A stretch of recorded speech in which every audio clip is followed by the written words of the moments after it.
आपका हमारे YouTube channel next mind special में। दर्शकों, हम रोजाना की तरह आपके लिए नई जानकारी लेकर आते हैं, नई चर्चा लेकर आते हैं। नई चर्चा हमारी धार्मिक चर्चा रहती है। दर्शकों, आज की हमारी चर्चा महाभारत से संबंधित है और महाभारत से जुड़ी हुई है। महाभारत के वो 5 रहस्य जो शायद ही आप लोगों को पता होंगे। दर्शकों, पता तो आप सभी को होंगे, लेकिन बहुत कम लोगों ने सुने होंगे। जी हाँ दर्शकों, वो 5 रहस्य कौन से हैं जो महाभारत के बहुत ही ज्यादा मनोरंजित माने जाते हैं और कह सकते हैं कि ये बहुत ही चौंकाने वाले रहस्य थे। जी हाँ दर्शकों, महाभारत के कौन से वो 5 रहस्य हैं, आज हमारी चर्चा इस विषय पर रहेगी। लेकिन उससे पहले मैं आपसे निवेदन करना चाहूंगा कि अगर आप हमारे चैनल के लिए नए हैं तो कृपया करके आप हमारे चैनल को सब्सक्राइब कर लीजिए और बेल आइकन जरूर दबा दीजिए। तो दर्शकों, शुरुआत करते हैं आज के विषय की चर्चा की। जी हाँ दर्शकों, तो महाभारत का पहला रहस्य। जी हाँ दर्शकों, महाभारत का जो युद्ध हुआ था, उस युद्ध में सैकड़ों हजारों की तादाद में योद्धा मारे गए थे। हजारों योद्धा, जिन योद्धाओं को जो योद्धा अपने आप में ही एक उदाहरण थे, जिनकी शौर्य गाथा जितनी कही जाए उतनी कम थी, जिनका बल हाथियों के बराबर था। जी हाँ दर्शकों, कई ऐसे महाभारत में योद्धा हुए हैं जिनका बल हाथियों के बराबर था। बर्बरी, घटोत्कच जैसे महाबलवान योद्धा, जिनको आज के जमाने में इंसानी रूप में देखा जाना मुश्किल ही नहीं, नामुमकिन है। तो दर्शकों, महाभारत में हर एक योद्धा किसी न किसी का अवतार माना जाता है, जो कह सकते हैं कि एक अंपायर, एक निर्णायक के रूप में श्री कृष्ण ने महाभारत में अपना योगदान निभाया। उन्होंने किसी की तरफ से शस्त्र नहीं उठाया, लेकिन उन्होंने पांडवों का भरपूर साथ दिया। तो दर्शकों, एक राज जो बहुत ही कम लोग जानते हैं। आपको पता है कि जब कौरवों की सेना पांडवों से परास्त होने लगी, तब दुर्योधन तिलमिला उठा। दुर्योधन, वही दुर्योधन जो कौरवों का सर्वश्रेष्ठ, कौरवों का ज्येष्ठ माना क्या वो था। तो दुर्योधन को चिंता हुई। दुर्योधन भीष्म पितामह के पास गए। कौन भीष्म पितामह? जो कौरव और पांडवों के पितामह थे, तात थे। अर्जुन उनको तात कहकर बुलाते थे। तो दर्शकों, जब दुर्योधन भीष्म पितामह के पास पहुंचता है और कहता है कि आप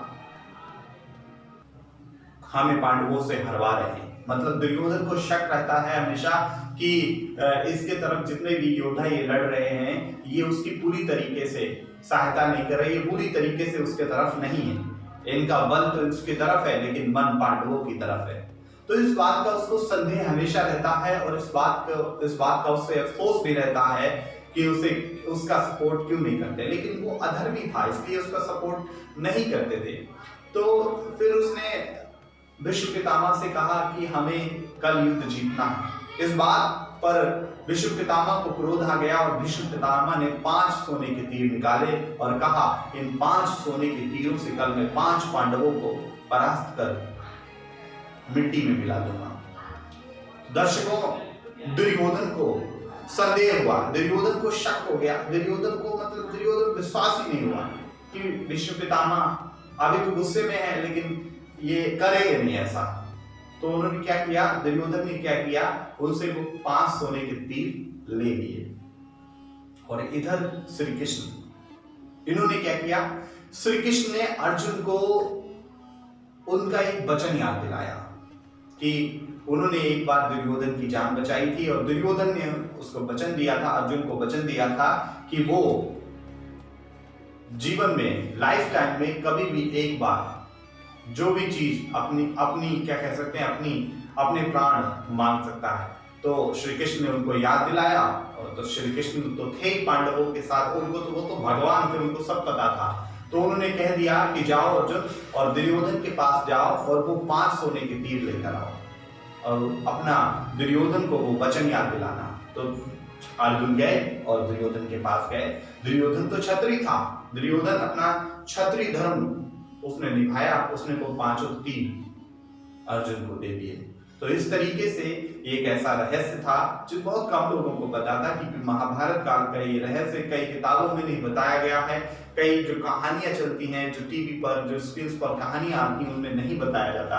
लेकिन तब अर्जुन को 5 तीर लेकर आए और इस तरीके से उस समय पांडवों की जान, 5 पांडवों की जान बच गई, क्योंकि भीष्म पितामह बहुत ही बलशाली थे। उनके पास ब्रह्मास्त्र से लेकर कई ऐसे अस्त्र थे जिसको अगर वो उपयोग कर लेते तो एक ही दिन में उन अस्त्रों से पांडवों का सर्वनाश कर सकते थे। लेकिन उन्होंने ऐसा नहीं किया, उन्होंने धर्म का पालन किया। दूसरा सबसे बड़ा महाभारत में जो पाप हुआ था वो था अभिमन्यु के साथ। कहते हैं कि जब अभिमन्यु गर्भ में था, अभिमन्यु जब गर्भ में था तो उस समय क्या हुआ कि अभिमन्यु जब गर्भ में था तो अभिमन्यु ने अपनी माता के पेट में चक्रव्यूह तोड़ने की, चक्रव्यूह में घुसने की पूरी कहानी सुनी थी। लेकिन उसको तोड़ते कैसे हैं वो नहीं सुन पाई, क्योंकि क्या था कि जब अर्जुन कहानी सुना रहे थे तब उनकी पत्नी उन्होंने वो सो गई थी। तो अभिमन्यु ने पूरा चक्रव्यूह के कैसे उसको उसमें घुसना तो उसने सीख लिया, लेकिन उसको तोड़ा कैसे जाए, उसमें निकला, उसके बाहर कैसे आया जाए, इस चीज को नहीं सीख पाया। एक बार सभी द्रोणाचार्य और भीष्म पितामह, दुर्योधन और कर्ण ने पूरा बनाया, चक्रव्यूह बनाया और उस चक्रव्यूह में पांडवों को मारने का प्लान बनाया। तो अभिमन्यु ने कहा कि मुझे चक्रव्यूह तोड़ना आता है, तो अभिमन्यु गए और चक्रव्यूह में घुस गए। लेकिन उनको घुसना तो आता था, तोड़ना नहीं आता था। तो क्या होता था कि रथी से रथी लड़ता था महाभारत में, महारथी से महारथी और गदाधारी से गदाधारी, धनुष से धनुष और भाले से भाला। लेकिन उस समय इस रूल को तोड़ दिया गया था। महाभारत में जब ये रूल तोड़ा गया तब सबसे ज्यादा महाभारत में तब से अन्याय हुआ। महाभारत में तभी से क्या कह सकते हैं कि महाभारत में सारे रूल ताक कर दिए। जयद्रथ जो था वो बहनोई था दुर्योधन का। जयद्रथ ने मिलकर कर्ण और दुर्योधन इन सब ने मिलकर अभिमन्यु को अकेले घेर लिया। जब अभिमन्यु अकेले फंस गया तो इसको इन सभी महारथियों ने, सभी बलवानों ने मिलकर उसको अकेले मार दिया। और जब वो तड़प रहा था तब उसको बचाने के लिए कोई नहीं आ पाया। दर्शकों, तब अर्जुन ने प्रण लिया था कि वो अगर जयद्रथ का सर नहीं काट देंगे तब तक वो, अगर उन्होंने सूर्योदय से पहले जयद्रथ का सर नहीं काट दिया, जयद्रथ को मिट्टी में नहीं मिला दिया, तब वो अपने आप को स्वयं अग्नि में जला लेंगे, अपने प्राण त्याग देंगे। तो दर्शकों, क्या हुआ कि उस समय क्या हुआ, जब वो जयद्रथ को ढूंढते, ये बात कौरवों को पता लग गई तो उन्होंने जयद्रथ को छुपा दिया। उन्होंने कहा एक तीर से 2 निशाने हो जाएंगे, जयद्रथ को भी छुपा देंगे तो अर्जुन तो स्वयं ही अग्नि समाधि ले लेगा और खत्म हो जाएगा। तो क्या हुआ कि उन्होंने जयद्रथ को छुपा लिया और फिर क्या किया, भगवान श्री कृष्ण की लीला देखिए। उन्होंने क्या किया कि सूर्य को उन्होंने, सूर्यास्त होने वाला था और उन्होंने सूर्य पर बादल ढक दिए।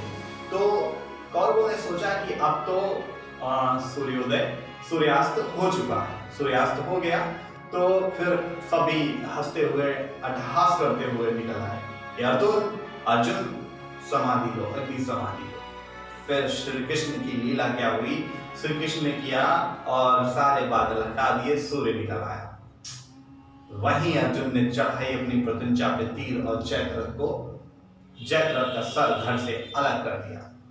तो दर्शकों, ये भी एक राज था जो श्री कृष्ण ने खेला था। उस समय कैसे उन्होंने क्या किया था। तो ये एक दूसरा राज था। अगला राज क्या है, आइए उस पर चर्चा करते हैं। तो आपसे मुलाकात होगी हमारी अगले कार्यक्रम में। तब तक के लिए मैं रितेश सिंह आपसे विदा लेता हूं और आपका धन्यवाद करता हूं कि आपने हमारी इस वीडियो को देखा। दर्शकों, अगर आपको हमारी ये वीडियो पसंद आई हो तो कृपया करके आप इस वीडियो को ज्यादा से ज्यादा लोगों तक शेयर कीजिए। आप शेयर करते हैं, हमें मोटिवेशन मिलता है और हम और भी बेहतर करने का प्रयास करते हैं। दर्शकों, मुलाकात होगी अगले कार्यक्रम में। तब तक के लिए नमस्कार।